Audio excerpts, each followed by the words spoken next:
Hello friends, मेरा नाम अंकित वर्मा है। इससे पहले आप मुझे और बहुत सारी वीडियोस में देख चुके हैं जो मैंने बिजली विभाग के करप्शन और ज़्यादा राशि के बिलों के ऊपर बनाए हैं। फर्जी बिजली चोरी के केस जो बिजली विभाग द्वारा बनाए जाते हैं, इसको लेकर के काफ़ी समय से हमारे इस यूट्यूब चैनल और वेबसाइट पर बहुत से विद्युत कंज्यूमर के मैसेज आ रहे थे। कुछ लोगों ने हमारी वेबसाइट पर ईमेल भी किए थे कि हमने बिजली चोरी नहीं की, लेकिन फिर भी बिजली विभाग ने हमारे खिलाफ बिजली चोरी का प्रकरण बना दिया। सबसे पहले मैं आप लोगों से एक बात कहना चाहूँगा कि हमारा ये यूट्यूब चैनल स्पेशली विद्युत उपभोक्ता के संरक्षण और जागृति के लिए बना है।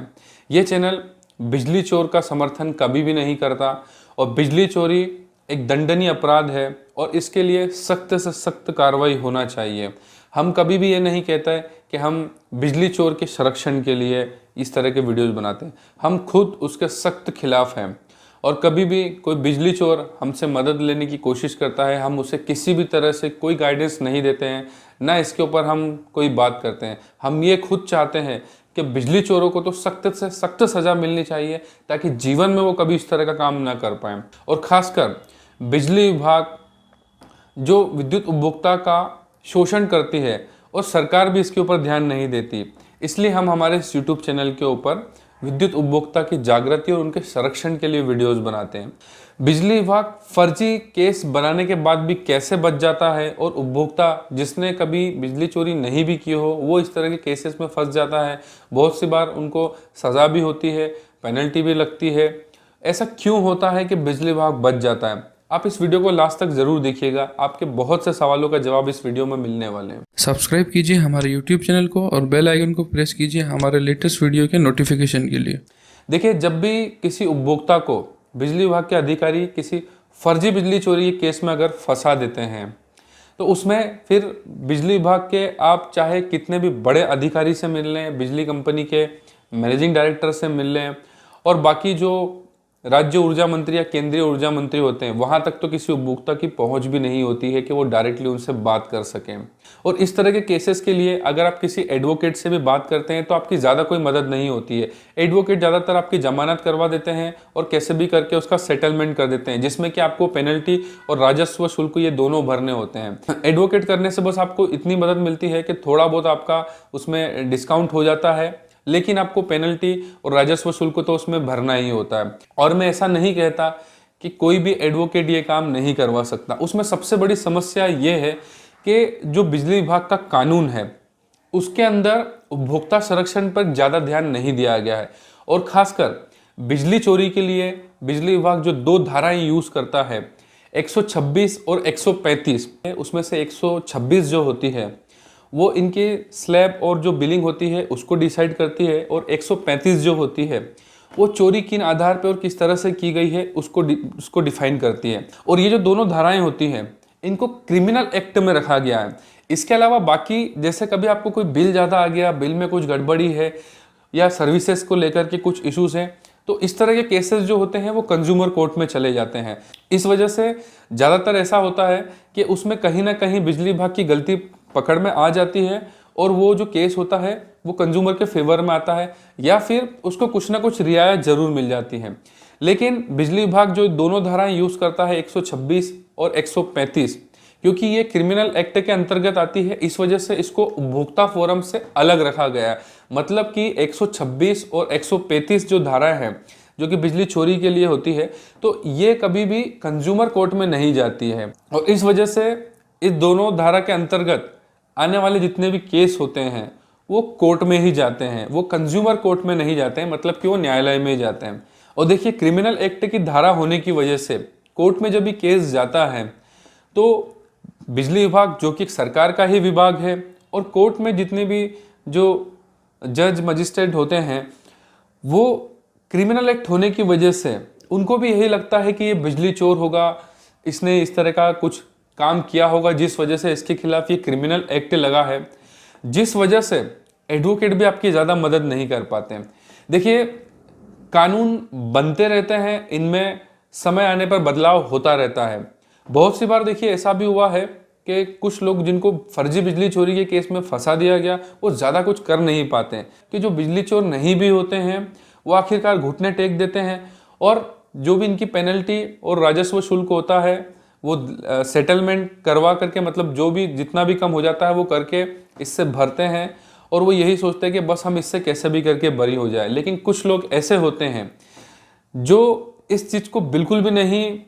एक्सेप्ट करते कि हमने बिजली चोरी नहीं की और हम इस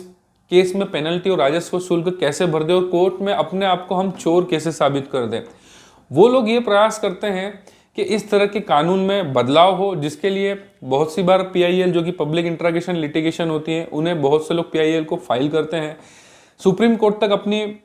एक रिक्वेस्ट पहुंचाते हैं कि इस कानून में किसी भी तरह से कोई बदलाव या कोई संशोधन हो, जिससे जितने भी इस तरह के जो फर्जी बिजली चोरी के केस हैं उससे निजात पा सके और जितने भी जो बेकसूर लोग हैं वो ना फंसे। बहुत सी बार सुप्रीम कोर्ट ने इसको लेकर के भी बहुत से जो है कानून में बदलाव किए हैं। कुछ केसेस में बिजली विभाग फर्जी केस बनाते हैं, उसमें उनको भी कोर्ट से फटकार लगाई जाती है, किसी भी निर्दोष को कैसे आप दोषी साबित कर सकते हैं। लेकिन ये सब तभी हो सकता है जब आप इसके लिए कुछ कार्रवाई करेंगे, कोई बड़ी कार्रवाई इसके लिए करेंगे। क्योंकि जैसा कि मैंने बताया, ज़्यादातर लोग हार मान जाते हैं, और एडवोकेट, क्योंकि उनको भी पता है कि इसके कानून में भी उपभोक्ता संरक्षण के लिए ज़्यादा कुछ है नहीं, इसलिए अच्छे एडवोकेट होकर के भी वो कभी कभार उनको भी पता होता है कि हमारा जो क्लाइंट है वो बिजली चोर नहीं है, लेकिन वो भी ज़्यादा कुछ मदद नहीं कर पाते हैं। और मैंने आपको क्योंकि बता दिया कि ये क्रिमिनल एक्ट के अंतर्गत इसको रखा गया है, उस वजह से कंज्यूमर कोर्ट में ये नहीं जाता है, और ज़्यादातर इसको लेकर के कभी भी उपभोक्ता को कोई फायदा नहीं हो पाता है, और आखिरी में उन्हें पेनल्टी और समन शुल्क भर करके ही जो है इस केस से निजात मिलता है। अब आप लोगों के मन में ये सवाल आ सकता है, तो क्या हम कभी इस फर्जी बिजली चोरी के केस में से नहीं निकल पाएंगे, या जो कानून में कमियां हैं उनकी वजह से क्या ऐसा ही होता रहेगा? तो देखिए, ऐसा नहीं है। आप लोगों ने बहुत सी बार ऐसा भी देखा होगा कि कुछ लोग क्राइम करते हैं लेकिन फिर भी वो कोर्ट से बरी हो जाते हैं। तो देखिए, जो कानून बनाया जाता है ताकि लोग कोई गलत काम ना करे, किसी के साथ गलत ना हो, बहुत सी बार वही कानून कभी कभार क्रिमिनल को भी बचा लेता है। तो ऐसा नहीं है कि कोर्ट में हमेशा ही सही डिसीजन होते हैं, बहुत सी बार कोर्ट से भी गलत डिसीजन होते हैं। तो देखिए, जिंदगी में कभी भी इस तरह की कोई परेशानी आती है तो उससे हमें भी डरना नहीं चाहिए। अगर हम गलत नहीं है तब तो हमें बिल्कुल भी नहीं डरना चाहिए और इसका विरोध करना चाहिए। अब आप सोचेंगे, जब एडवोकेट भी इस बारे में मदद नहीं कर सकते हैं तो फिर हम बिजली चोरी के फर्जी केस से किस तरह से निकल पाएंगे? इसलिए मैंने हमेशा इस YouTube चैनल के ऊपर जिस भी टॉपिक के ऊपर वीडियो बनाया है, प्रैक्टिकली बनाया है और रियलिटी के ऊपर बनाया है कि ज़मीनी स्तर पर क्या होता है, किस तरह से हम परेशानियों को फेस करते हैं। इसलिए जो ये फर्जी बिजली चोरी का केस है, इससे निकलने के लिए सबसे पहले आपको जो विद्युत अधिनियम 2003 का जो कानून है उसको समझना होगा। इस कानून में ऐसा क्या है जिसका फायदा बिजली विभाग के अधिकारी बहुत ही आसानी से उठाते हैं, आपके खिलाफ गलत रिपोर्ट भी बनाते हैं, आपसे साइन भी करवा लेते हैं और आपके खिलाफ FIR भी कर देते हैं, आपको पेनल्टी भी लगाते हैं और आपसे राजस्व भी वसूला जाता है। तो इस तरह से बिजली विभाग आपको सब तरफ से पूरी तरह से इस तरह के मामलों में फंसा देता है और आखिरी में आप ज़्यादा कुछ नहीं कर पाते। तो जिस कानून का यूज़ करके बिजली विभाग आपको इस तरह से फंसाता है, तो सबसे पहले हमको उस कानून को समझना होगा कि ये ऐसा कैसे कर पाते हैं और उपभोक्ता क्यों नहीं इसमें से बच पाता। इसीलिए जितने भी ऐसे जो फर्जी बिजली चोरी के केस अभी तक विद्युत उपभोक्ता के साथ हो चुके हैं या जो अभी ऑलरेडी न्यायालय में विचाराधीन है या अब भविष्य में किसी के साथ हो सकते हैं, तो हमारी ये पूरी कोशिश है कि ऐसे किसी भी प्रकरण में कोई ना फंसे, खासकर कोई निर्दोष ना फंसे। देखिए, कानून भी ये कहता है कि चाहे 100 दोषी छूट जाएं, लेकिन कभी भी एक निर्दोष नहीं फंसना चाहिए किसी भी ऐसे केस में जिसका वो जिम्मेदार नहीं है। तो इसलिए हम हमारे YouTube चैनल के ऊपर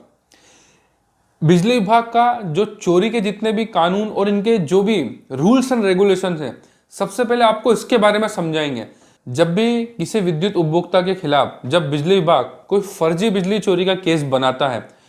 तो उसकी प्रक्रिया में बहुत सी बार बिजली विभाग भी गलती करता है। देखिए, बोलते हैं ना, चोर की दाढ़ी में तिनका। ऐसे ही जब भी बिजली विभाग के अधिकारी आपके खिलाफ अगर फर्जी बिजली चोरी का केस बनाते हैं तो कहीं ना कहीं वो भी गलतियां करते हैं, 101% गलतियां करते हैं। बहुत सी बार तो जो बिजली चोर होते हैं उनका केस बनाने में बिजली विभाग गलतियां कर जाता है, लेकिन उन गलतियों को आप तभी पकड़ सकते हैं जब आपको उसकी जानकारी हो, उसके सभी रूल्स एंड रेगुलेशंस, जो इसका क्राइटेरिया होता है, जब तक आपको इसकी पूरी जानकारी नहीं होगी तब तक आप बिजली विभाग की गलती नहीं पकड़ पाएंगे। और जब तक आप बिजली विभाग की गलती नहीं पकड़ पाएंगे तब तक आप इस केस से बाइज्जत बरी नहीं हो पाएंगे। तो इस तरह के केसेस से हमको बाहर निकलने के साथ साथ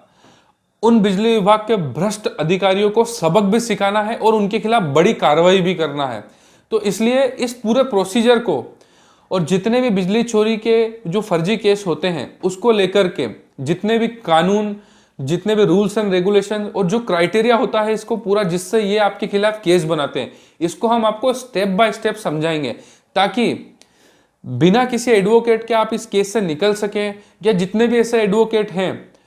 जो इस तरह के उपभोक्ता की मदद करना चाहते हैं लेकिन वो नहीं कर पाते क्योंकि उनको भी पूरी जानकारी नहीं होती है। देखिए, मैं ऐसा नहीं कहता कि मैं किसी एडवोकेट से ज़्यादा जानता हूँ, मैं तो कुछ भी नहीं हूँ, मैं तो एक आम इंसान हूँ। मैं भी इस तरह के प्रकरण में एक बार फंस चुका हूँ और उसके लिए मैं भी पूरा 1 साल परेशान हुआ था। बिजली विभाग के पता नहीं किस किस अधिकारी के कार्यालय पे मैंने चक्कर खाए, कितना मैंने इंतजार किया, कितना परेशान हुआ, बहुत सारे एडवोकेट से मिला, बहुत सारे मंत्रियों से मिला, सबसे मिला, लेकिन मुझे जो भी कुछ सीखने को मिला इनसे ठोकरें खाने के बाद ही सीखने को मिला। इसलिए मेरी ये कोशिश है कि चाहे एक सामान्य विद्युत उपभोक्ता हो या कोई एडवोकेट हो, वो इस जो एक्सपीरियंस मुझे मिला है वो उससे सीखे और बाकी लोगों की भी मदद करे। इसलिए मैं इस YouTube चैनल के ऊपर फर्जी बिजली चोरी को लेकर के 10 वीडियो बनाऊंगा जिसमें स्टेप बाय स्टेप मैं आपको हर एक चीज बताऊंगा और उन 10 वीडियो को देखने के बाद आपको सब कुछ समझ में आ जाएगा कि बिजली विभाग किस तरह से इस तरह के कानून का गलत इस्तेमाल करके निर्दोष विद्युत उपभोक्ता को भी एक बिजली चोर बना देता है। देखिए, थोड़ा सा इंतजार आपको करना होगा क्योंकि मैं आप लोगों के लिए काफ़ी मेहनत कर रहा हूं और उसके लिए मुझे भी टाइम लगता है, इसमें मुझे बहुत रिसर्च करना होता है और मेरी हमेशा ये कोशिश रहती है कि मेरे इस YouTube चैनल से मैं हमेशा आपको ऐसी जानकारी दूं जो कोई भी नहीं देता हो। और इस वीडियो के आखिरी में मैं आपको एक यही बात कहना चाहूँगा कि ये समय मैंने भी एक बार अपनी ज़िंदगी में देखा है, इसको मैं बहुत अच्छे से जानता हूँ। जब भी कोई इस तरह के केस में फंसता है तो वो बहुत कोशिश करता है अपने आप को निर्दोष साबित करने की, लेकिन वो कर नहीं पाता। इस दर्द को मैं बहुत अच्छे से समझता हूँ। इसलिए मैं भारत के हर एक विद्युत उपभोक्ता से प्रॉमिस करता हूँ कि जब तक मैं हूँ कभी भी किसी विद्युत उपभोक्ता के साथ कुछ गलत नहीं होने दूंगा। और जितने भी ऐसे भ्रष्ट अधिकारी हैं जिन्होंने किसी निर्दोष विद्युत उपभोक्ता को इस तरह के केस में फंसाया है, चाहे वो किसी भी राज्य से हो, इस तरह के भ्रष्ट विद्युत विभाग के अधिकारी को मैं बख्शने वाला नहीं हूं। उनको अच्छे से सबक सिखाऊंगा ताकि जीवन में वो कभी किसी के साथ इस तरह की हरकत नहीं कर पाएंगे। ये मेरा प्रॉमिस है आप सभी से। और मैं हमेशा हर वीडियो के आखिरी में सबसे रिक्वेस्ट करता हूं कि आप इस चैनल को लाइक करें ना करें, चाहे आप उसको डिसलाइक कर दें, इस चैनल को सब्सक्राइब करें ना करें, लेकिन आप शेयर जरूर कीजिए, क्योंकि जब तक विद्युत उपभोक्ता अपने अधिकार नहीं जानेगा तब तक वो बिजली विभाग से इस तरह से ही लुटता रहेगा, परेशान होता रहेगा। इसलिए आप मेरी वीडियो को ज़्यादा से ज़्यादा शेयर कीजिए। देखिए, मैं